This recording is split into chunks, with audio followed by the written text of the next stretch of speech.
Anda nggak usah ikut campur MUI itu. Anda cuma ngurusin Islam yang ada di Indonesia. Nggak perlu Anda intervensi ke luar negeri.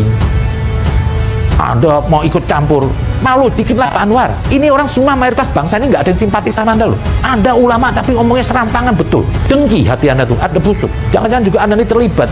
Ada sindikat, ingin mengarahkan ini juga ada gerakan radikal. Saya cuma hanya ngasih saran kepada Ustaz Somad dan Ustaz yang lain, Pak Anwar Abbas ini. Sampaikan Islam itu yang teduh, yang indah, nggak perlu provokasi, nggak perlu cerita di Indonesia ini bawa-bawa bom tentang Palestina. Itu kan nanti bisa menjelma kemari. Sampaikan yang indah aja lah. Dan untuk pengamat-pengamat politik ini yang sewot mulu, teriak-teriak, saya tahu kok, Anda ini semua membela kelompok-kelompok ini, hati Anda tidak. Anda cuma kepingin apa? Suaranya kadrun-kadrun ini nanti Anda mau pilih. Berarti Anda munafik, hati Anda selalu nggak cocok. Rafli Harin kok, Fadlizon kayak semua selalu nggak cocok. Cuma Anda kan keluar-keluar membela mereka. Siapa Somad satu orang? Nggak penting bagi saya Somad satu orang. Dan Somadmu di Indonesia juga begitu penting. Nggak usah dibesar-besarin. Apa sih manfaatnya? Kita nggak kekurangan kiai kok. Indonesia sejak dulu kala tetap dipuja-puja bangsa. Polemik UAS tertolak di Singapura. Dan saya pernah ke Singapura pada tahun 2012, pada tahun 2017 sebelum ke Mesir, saya masuk Singapura. Tentang masalah saya Ketua HTI Pekanbaru, itu dulu sudah diklarifikasi bahwa itu berita hoax. Sombong amat. UAS Ustadz Abdul Somad dicekal, ditolak masuk Singapura dan dideportasi atau dipulangkan paksa. Lagi-lagi saya harus katakan, walaupun sebenarnya mulut ini capek, mulut hati pikiran itu capek gitu ya, jenuh hidup di rezim klinik ya, rezim dukun, rezim sihir ini jenuh. Kalau saya lihat, saya Somad nih, saya perhatikan yang dia sering mengaku seorang profesor, doktor, ternyata dia juga kerdil pahamannya. Dia cuma berbicara pakai nafsu dia aja. Beberapa pendakwah asing yang datang ke sini tidak faham konteks berbilang bahasa dan bangsa Singapura. Mereka menyeru supaya para penganut agama dan bukan penganut dipisahkan. Diramaikan oleh seorang yang kata Ustadz Somad ini, ditolak untuk masuk Singapura dengan alasan pemerintah Singapura tidak ingin negerinya diganggu bau gesekan agama. Mereka menganjurkan amalan dan adat yang boleh membawa padah kepada Singapura. Sebilangan pemimpin Islam telah menyuarakan kebimbangan mereka. Kami memantau perkembangan ini. Pendakwah asing pernah dilarang masuk ke Singapura. Ada pendakwah beragama Islam, ada beragama lain. Yang dipahami oleh Singapura, bahwasanya Somad ini paham Islamnya itu nggak seperti yang umumnya lah, yang membawa kedamaian. Isi ceramahnya yang ditengarai ada isu khilafah, terus menghina simbol agama lain. Apa sebabnya Ustadz? Kalau saya menengok salib menggigil hati saya, setan. Saya tausiah di seberang pulau Batam, 1,5 jam kami sampai. Tapi tak terasa 1,5 jam, karena film yang diputar tenggelamnya kapal Panderwi. Meleleh air mata penonton menengok Zainuddin meninggalkan hayat. Apa sebabnya? Kata ibu itu mirip macam ini. Saya terlalu terbayang salib, nampak salib, jin kafir sedang masuk. Karena di salib itu ada jin kafir. Dari mana masuknya jin kafir? Karena ada patung. Kepalanya ke kiri apa ke kanan? Ada yang ingat kan?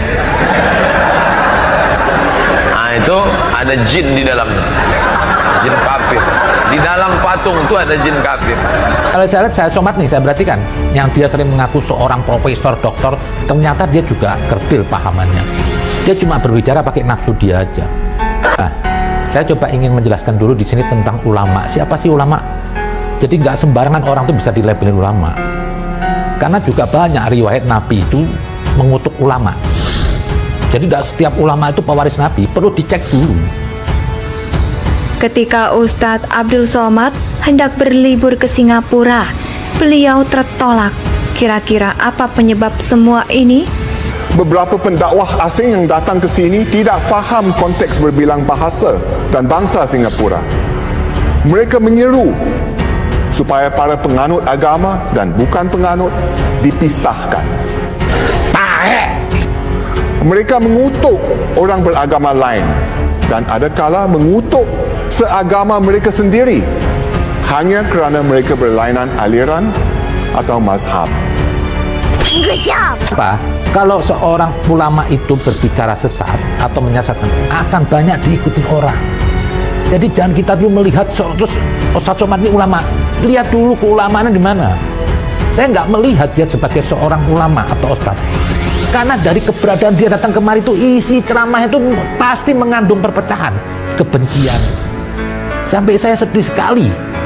Di masjid kok bisa mengatakan datang dari seorang Ustaz Somad yang ngaku profesor, doktor, intelek, mengatakan salib itu tempat jin.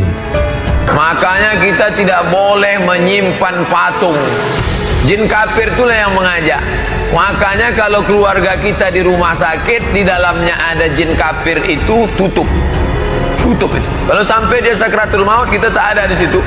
Dia sedang diajak jin kafir. Berhasil. Berapa keluarga orang Islam yang mati dalam keadaan su'ul khatimah, dipanggil jin, haleluya, mati kafir. Nauzubillah. Selamatkan orang Islam yang sampai mati su'ul khatimah. Kalau kau tak sanggup mengkafirkan dia waktu hidup, kafirkan dia menjelang kematiannya. Tak juga sanggup, antar dia ke makamnya pakai ambulan C, lambang kafir. Balik dari sini beli pilok, hapus itu, ganti bulan sabit merah. Di sini ada hadis Nabi yang saya mau sebut. Pernah suatu saat Abu Dzar sedang berjalan kepada Nabi. Nabi bersabda, sungguh selain Dajjal ada yang sangat membuatku khawatir atas umatku. Beliau sampaikan 3 kali kepada Abu Dzar. Terus Abu Dzar bertanya, wahai Rasulullah, apa yang lebih engkau khawatirkan atas umatmu selain Dajjal? Nabi menjawab, para pendakwah yang menyesatkan. Ada lagi perkataan dari Al-Habib Abdullah Haddad, setan lebih senang menggoda seorang ulama daripada perorangan. Yang jelas, pemerintah harus tegas dan konsisten terhadap semua agama demi mempertahankan keharmonian agama kita. Terus Anda berdalih bersilat lidah pakai hadis Nabi katanya patung. Pak Somad, Anda kan memahami ada di surat Al-An'am 108. Dan janganlah kamu memaki sesembahan-sembahan mereka, karena mereka nanti akan memaki Allah dengan melampaui batas. Kebetulan di sini kaum Nasrani itu lebih dewasa, arif, atau mungkin juga dia merasa minoritas, takut membalas apa? Nanti dapat teror lagi. Ini surat perkataan Anda ini bagi saya apa? Masalah salib itu Anda lebih hina, Anda berarti nggak tahu Al-Quran. Jelas Tuhan melarang. Di sini Anda sudah gugur hari seorang ulama, ngaku profesor doktor. Nggak pernah terjadi di sini ulama NU berpuluh-puluh tahun. Muhammadiyah nggak ada bahasa serampangan begitu. Anda mengatakan, kok bisa Anda mengatakan salib itu tempat jin? Itu kan alat sesembahan mereka, simbol kesembahan mereka. Al-Quran melarang di Al-An'am. Kemana dari profesor doktornya? Jangankan untuk menggunakan alat komunikasi, saya membawa tas istri saya. Karena istri saya menggendong anak saya bawa tasnya. Di dalam itu alat-alat bayi. Saya katakan ini tas saya ini mau saya kasih ke istri saya. Dia tidak kasih. Jadi itu tas tetap bersama saya. Lalu kemudian setelah saya duduk, datang seseorang dari imigrasi, dia tanya, where is your bag? My bag over there. Bag saya di sana. Lalu dia tanya, this bag my wife's bag. Ini istri saya punya, alat-alat bayi. Lalu kemudian dia datangi, setelah mereka di sana 1 jam lebih kurang. Karena mereka tinggal menunggu saya. Artinya keluarga rombongan ini sudah masuk selama 1 jam di Singapura. Sudah dapat izin masuk. Barulah mereka ini datang menjemput, ditariknya semua, masuk lagi, dipisah. Saya di ruangan yang kecil, 6 keluarga ini berada di ruang yang besar. Jadi kalau Anda itu berbicara, dipikir dulu Pak Somad. Jangan Anda sok merasa alim, merasa Islam, merasa besar. Enggak. Di mata saya Anda enggak. Enggak ada gunanya seorang ulama tinggi-tinggi kalau dari mulutnya itu mengeluarkan api. Bikin permusuhan, menghina orang, ingin membawa negeri ini sebagai khilafah. Khilafah apa, Pak? Khilafah yang mana? Nggak ada di Al-Quran satu ayat menyebut kata-kata khilafah. Ini kan sudah rekayasa aja. Jadi kalau dikatakan apakah deportasi atau tidak dapat izin masuk, saya katakan sudah masuk. Lalu kemudian tentang kenapa tidak bisa berkomunikasi selama saya tertahan. Karena di situ no phone, no picture, no camera. Ada 3 tulisan yang tidak bisa digunakan alat komunikasi sama sekali. Apa di sini Anda cuma hanya ingin mengadu domba aja, Pak Somad? Harusnya Anda itu diproses di polisian, Pak Somad. Kenapa diproses kepolisian? Karena teman saya itu ada Ferdinand Hutahian, dia cuma pakai bahasa satir, niatnya bukan menghinakan, itu kena hukuman. Ini Anda sudah jelas-jelas sekali nih Anda menghina simbol ketuhanan umat Kristen. Coba kalau seandainya dikembalikan, masjid itu tempat jin-jin, pasti umat Islam marah. Tentang masalah saya Ketua HTI Pekanbaru, itu dulu sudah diklarifikasi bahwa itu berita hoax. Jadi sangat disayangkan orang kenapa bisa menelan berita mentah-mentah. Saya tidak terikat terafiliasi dengan HTI, dengan aliran-aliran apapun. Saya murni Muslim scholar. Saya sarjana Muslim, pendidik, pengajar, dosen, visiting profesor, pimpinan tahfiz Quran. Ini 3 poin yang perlu saya klarifikasi, saya jelaskan. Lah kalau mau dilihat itu yang dibilang khalifah itu perorangan. Lah negeri ini sudah berkhilafah. Ada presidennya, ada RT, ada RW, ada menteri. Berarti sudah keteraturan. Tidak ada negara tanpa kepimpinan itu tidak ada. Berantakan, amburadul. Besok orang bunuh tidak ada hukumnya. Sekarang orang bunuh ditangkap polisi. Orang korupsi ditangkap polisi. Ini sudah pakai unsur keislaman aja. Dan tidak harus dengan keislaman aja. Dan Nabi nggak pernah mendirikan negara Islam kok. Jadi jangan Anda sok kutip khilafah menurut Islam Anda. Kalau besok Anda Wahabi, Anda jadi pemimpin, Anda bisa bunuh sunni-sunni semua. Jangan sok mewakili Islam. Saya nggak nyangka kalau Anda ini profesor datangnya dari mana. Kemudian akhirnya kami setelah beberapa saat disaksikan lagi, barulah pulang dengan seri terakhir. Ini tentang mengapa tidak menghubungi. Kenapa saya tidak menghubungi MUIS? Karena kedatangan saya bukan untuk tablik akbar, bukan untuk pengajian. Saya hanya datang untuk jalan-jalan liburan 2 hari karena kebetulan holiday. Dan inilah masanya. Dan saya pernah ke Singapura pada tahun 2012, pada tahun 2017 sebelum ke Mesir. Saya masuk Singapura. Ini pendapat beberapa orang terkait polemik UAS tertolak di Singapura. Di antaranya Habib Keribo, Perdana Menteri Singapura. Kok ngaku-ngaku intelek, tapi sempit pandangan Anda terhadap Al-Quran kitab suci. Di sini Anda mengatakan akhirnya apa? Terjadi isu di Singapura. Saya suka dengan pendapat dari pemerintah Singapura. Mengatakan apa? Dia ingin menjaga negerinya. Bagi saya apa?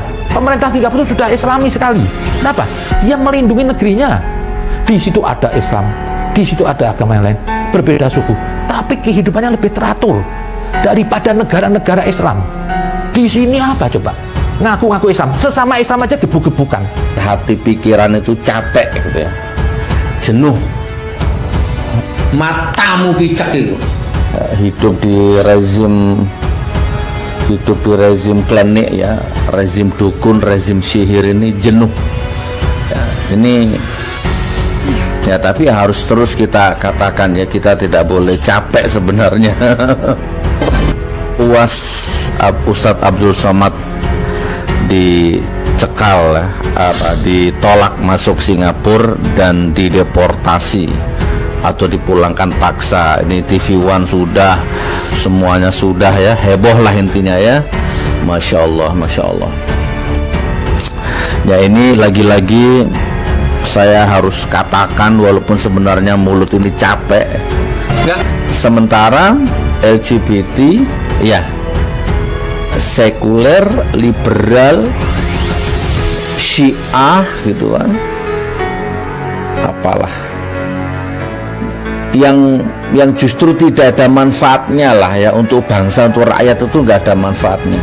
Buzzer, influencer, penjilat londo ireng itu dipelihara ya, dipelihara, dikasih makan, dapat panggung di rezim ini. Saya aja seharusnya Pak, kalau saya melihat Anda ini di Indonesia nih, Anda juga harusnya sudah tertolak. Anda keluar-keluar khilafah, ternyata khilafah sudah dilarang. Saya dari pertama dengar berita tuh, saya nggak kecewa dengan Singapura. Kenapa? Saya sudah melihat Anda ini selama ini dakwah nggak ada kesenangan sama sekali. Anda cuma apa ya, syahwat aja, ngomong nggak pakai dipikir. Mengatakan orang beriman nggak kena jin, tapi Anda bawa Cina. Anda bawa lagi namanya Ahok. Kenapa Ahok nggak kena jin? Karena apa? Mereka juga jin kafir. Apa Abu Janda, Denny Siregar, Eko Kuntadi, siapa itu, Gus Nadi, siapa satunya itu, terus pokoknya yang Adi Armando yang kemarin pakai topi-topi sinterklas gitu itulah ya. Terus kemudian pokoknya apalah LGBT apa ya gitulah ya, penjilat, londo ireng, munafik ya. Coba mau kemana? Mau ke Hongkong, mau ke Korea, mau ke Taiwan, ke Belanda, kemanapun bebas, nggak ada masalah. Janganlah. Ini bukan seorang ustadz bicara begitu. Bicara ustadz yang santun, yang enak, membawa kedamaian, bukan membawa permusuhan. Nah, dalam konteks Singapura, pemerintah Singapura bagi saya itu sangat Islami. Dia menjaga negaranya. Dan di Singapura yang ditolak bukan hanya Anda aja Islam, ada seorang pendeta yang juga radikal ditolak. Ini negara Islam yang sebenarnya. Kenapa? Dia menjaga negaranya. Enggak semua terus mau ditampung, enak aja. Ya, sudah satu sistem teman-teman ya, sudah, inilah revolusi mental ya, revolusi mental yang sudah berhasil diinstal oleh rezim ini ya, ke seluruh anak negeri, seluruh elemen bangsa, ke seluruh instrumen hukum ya, dari atas, pucuk paling atas sampai apa jenenge, grassroots ya, paling bawah, ujung rambut sampai ujung telapak kaki. Tahe. Jadi HTI ya, lihat HTI, FPI, Habib Rizik, Munarman, Felixio, Gus Nur, lan sak piturute yang Anda tahu itu sudah disetting sama mereka, sama rezim ini, radikal, ekstrim ya, apalagi ya, menebar kebencian, memecah belah bangsa, musuh negara, kurang lebih seperti itu. Enggak, besok kalau ada ISIS masuk kemari, gebuk aja pemerintah. Terus apa, terus menghina Islam? Enggak. Pemerintah harus melindungi rakyatnya. Lebih teratur di sana keislamannya.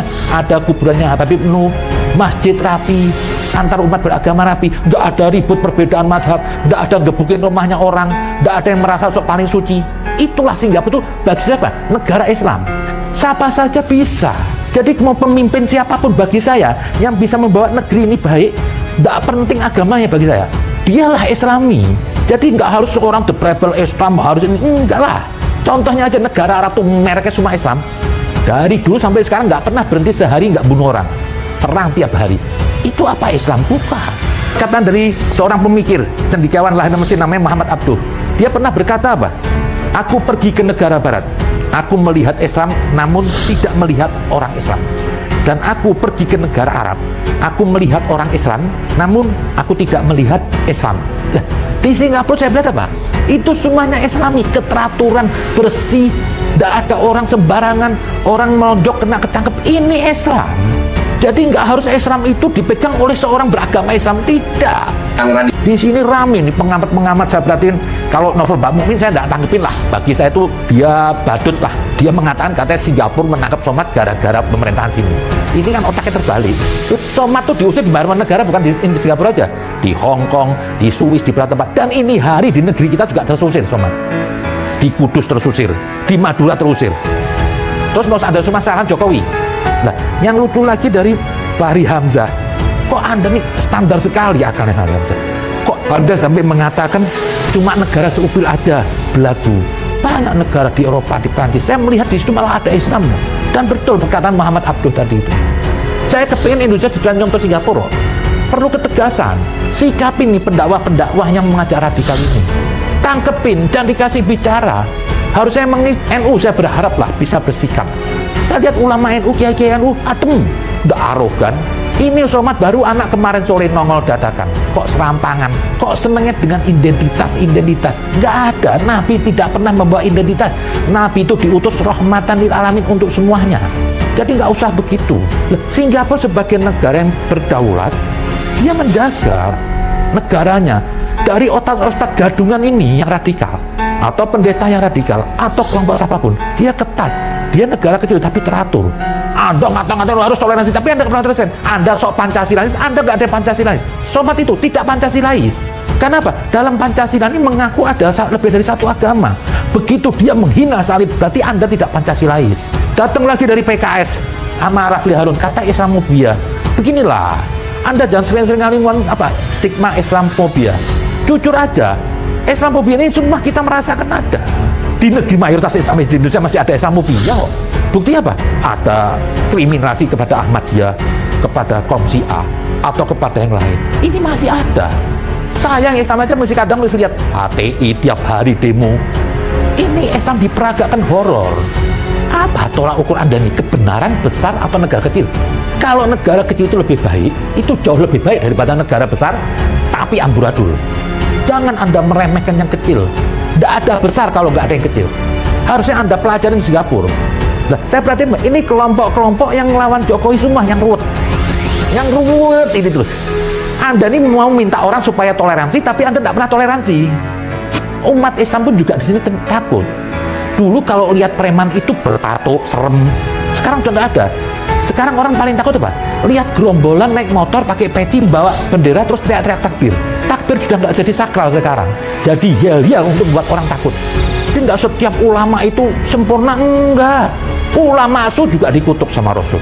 Ulama yang menumpuk harta dari dakwahnya itu juga dikutuk. Jangan sembarangan Anda. Kenapa? Ini ada efek-efek negatif. Nah, ada lagi perkataan dari Eki Sujana semua itu. Saya perhatiin rombongan mereka aja yang kusut sama ini. Terus tadi ada demo. Apa demo? Posisikan dong. Singapura itu punya negara sendiri. Saya jujur, saya kepingin Indonesia itu seperti Singapura. Harus tegas begini. Karena di era Nabi juga tegas. Saya ingin tambahin di sini tentang karakter Somad itu. Yang saya jujur kaget, seorang ngaku profesor, tapi mulutnya bagi saya itu sampah. Kok bisa Anda mengatakan Rina Nose itu siapa? Itu yang hidungnya pesek. Anda sudah menghina ciptaan Tuhan. Anda sudah bahaya, Pak Somad. Terus saya kalau artis-artis jelek kurang minat membahasnya. Jelek, ada ciptaan Tuhan. Lah Anda merasa ganteng. Bawa ngaca juga dong Pak Somad sekali-sekali sebelum Anda menghina orang. Saya aja menghina Anda, fisik Anda itu saya takut. Karena itu cuma yang saya sayangkan apa di sini? Dari seorang ustadz yang ngaku profesional, tapi kok karakter Anda itu seperti di bawah hewan malah. Kok bisa mengatakan pesek? Kan dia ada orang tuanya. Kurang minat membahasnya. Apa kelebihannya? Cuma disambut tawa. Tapi jawaban dari Rina Rosona bagi siapa? Rina Ros lebih beradab dan berakhlak daripada Anda Pak Somad. Fobia ada aja. Anda nggak usah menafikan. Kayak Somad ini, saya aja juga curiga. Kenapa? Ini saya takut Somad ini ada misi tertentu, aliran radikalisme dengan rombongannya dia ingin mengganggu memecah negeri ini, gerakan-gerakan Islam radikal. Terus Anda mau menafikan itu ada ISIS, Anda menafikan Taliban, itu semua Islam gorok-gorok. Ada agama lain gorok gitu? Gak ada. Wajar orang. Jadi Singapura juga nggak mau. Dan harus Singapura itu Islamofobia itu perlu. Kenapa? Anggaplah mungkin ada rekayasa, ada bukan. Tapi mayoritas ini keberadaan terjadinya Islamofobia itu emang ada sebabnya, radikalisme. Di sini aja ada Rizik, FPI, HTI. Ini kan ancaman buat NKRI. Buktinya pemerintah melarang HTI dan wajar Singapura menolak Somad. Dan itu dia tepat sekali. Dia setelah berjalan secara ajaran Islam dia. Yang seperti tadi Nabi bilang, ada yang lebih bahaya dari Dajjal. Apa? Pendakwah yang menyesatkan. Otot. Nggak perlu lah. Saya ingin menambah tentang Islamofobia ya. Kita ini negeri kita ini sekarang mayoritas Muslim. Tapi terjadi Islamofobia. Umat Islamnya sendiri. Kenapa? Melihat Islam-Islam yang ada sekarang ini. Gerakan kekerasan, HTI, teriak-teriak agama. Terus pendakwah Anda baru datang pelik dengan cara kekerasan. Ini kan akhirnya apa? Nggak hanya orang Kristen aja yang Islamofobia, Muslim pun juga bisa Islamofobia. Ngapain Anda kemari juga buat ribut? Ini juga Felix sok laganya. Anda nggak malu bicara-bicara sok Islam itu? Anda nggak lihat tuh, ada Ustadz Gures, ada Kiai-Kiai NU, Muhammadiyah. Nggak selengean kayak Anda ini berdua, nih gerombolan HTI, kayak merasa paling tahu Islam. Harusnya Anda tuh malu diri. Nanya lah, kalau ilmu Anda dengan Ustadz Gures nggak ada seujung jempolnya. Harusnya Anda sadar diri, malu, nggak usah keluar-keluar sok paling Islam, pendekar Islam, mau mengislamkan Indonesia itu sudah rapi Islamnya, mau bawa lagi ke khilafah. Semoga Indonesia bisa ngambil pelajaran dari Singapura. Jadi cegahlah ustadz-ustadz yang ingin mempermasalahkan, yang ingin membuat negeri ini jadi pecah. Ada isu agama, tangkepin aja lah. Saya jujur aja, kadang-kadang malu dengan kelompok minoritas ini. Mereka kadang-kadang lebih dewasa, lebih santun. Yang saya ingin tambahin tentang MUI juga. Saya tuh lihat MUI si Anwar Abbas lagi nih satu. Karena mungkin dia ada sepaham ini. Waktu di TV One dialog ngotot. Loh, di TV One orang dialog ingin mencari apa, kenapa masalah. Tapi Anda yang menutupin, Anda sampai teriak-teriak ini hari. Anda ini ulama internasional atau ulama? Jawaban dia apa? Santun sekali. Saya memang jelek, pesek, buruk, tidak memiliki apa-apa. Saya tahu sebelum Anda mengatakannya. Tapi dengan segala keterbatasan dan kelemahan ilmu saya tidak sampai hati mengatakan hal buruk tentang orang lain. Harusnya Anda malu. Lah, di sini saya lihat, Ahmad, kalau Anda itu belajar dari awal itu seorang ustadz yang baik, Anda akan berjalan ke atas makin tawadhu baik. Ada perkataan orang, kalau orang itu dari awal niatnya buruk, nanti akhirnya terus akan keburukan, sekalipun dibungkus agama. Serampangan Anda, Somat. Saya jujur aja, saya belum berani mengatakan Anda Ustadz. Kenapa? Anda nggak layak sebagai Ustadz. Saya minta lah Pak Somat, lebih baik Anda tutup mulut Anda nggak usah memprovokasi untuk orang benci dengan Singapura. Kalau Anda itu seorang Ustadz, harusnya nggak memprovokasi. Tapi Anda seperti terusik. Anda Ustadz kok dendam? Loh, Singapura itu bukan rumah Anda. Kalau Anda diusir dari rumahnya orang, Anda nggak usah marah. Amburadul nggak maju, malah menyebarkan nanti kelompok-kelompok radikal ini makin besar. Jadi saya ingin mengambil satu akhir kesimpulan, kita tuh jangan cepat melihat ustadz atau ulama itu terus kita mau bela. Jangan dulu, kita lihat sikapnya apa.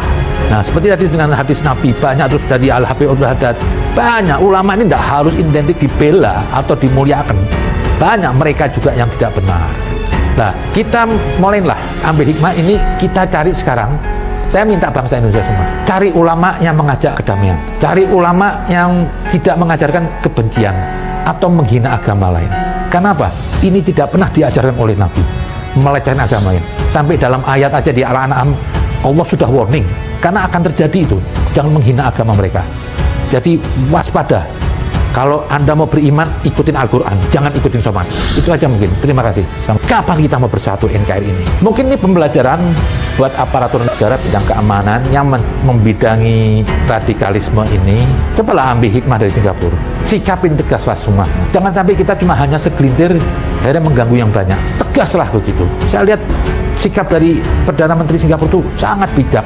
Saya sampai kadang-kadang dari seorang beretnis Tionghoa sampai dia menyebut Ustadz Asatid, bahasa yang santun semuanya teduh. Jadi pemimpin itu nggak usah terlalu harus Islami, orang Islam nggak perlu. Kalau ada orang baik non Muslim, kalau dia bisa memimpin negeri ini lebih baik, ya kita terima. Daripada kita mau dipimpin orang Islam tapi negeri ini berantakan, kekurangan ulama. Kita ini negara besar, harusnya lebih dewasa. Malu diketahui negara orang, negeri mayoritas Muslim tapi ribut agama nggak selesai, seperti nggak pernah Islam di negeri ini.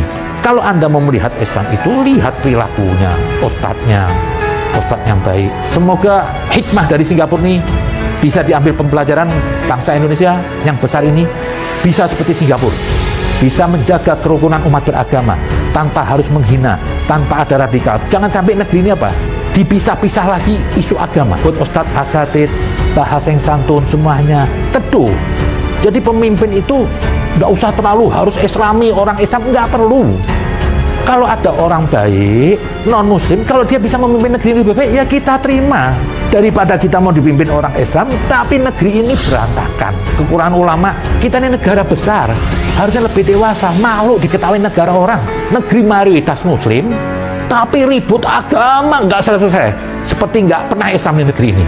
Kalau Anda mau melihat Islam itu, lihat perilakunya, ustadz yang baik. Semoga hikmah dari Singapura ini bisa diambil pembelajaran bangsa Indonesia yang besar ini, bisa seperti Singapura, bisa menjaga kerukunan umat beragama tanpa harus menghina, tanpa ada radikal. Jangan sampai negeri ini apa? dipisah-pisah lagi isu agama. Buat Ustadz Asatid, bahasa yang santun semuanya teduh. Jadi pemimpin itu nggak usah terlalu harus Islami, orang Islam, nggak perlu.